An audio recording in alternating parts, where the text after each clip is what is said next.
There's nothing worse than when you've made so much progress on a website and you accidentally delete a page. Luckily, if you do this on Squarespace, there is a way to restore the page, so all is not lost. Now, what I'm going to do in this video is I'll head over to the screen. I'm going to delete a page in real time. I'll show you where all the deleted pages go, and then I'll show you how to restore it.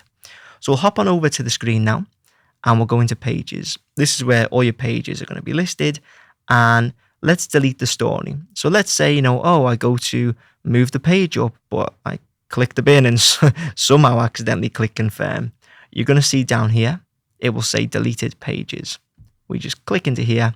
Now make sure you don't click empty trash, because that is just going to get rid of all the deleted pages in here.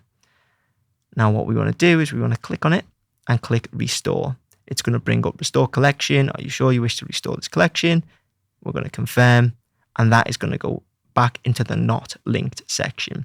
So once it's in there, we're going to move it back to where it was, and boom, your page is restored. Simple as that. So hopefully you found that useful. If you did, please make sure to leave a like and hit subscribe. And if you want me to build your Squarespace website, you can get in touch using the links in the description.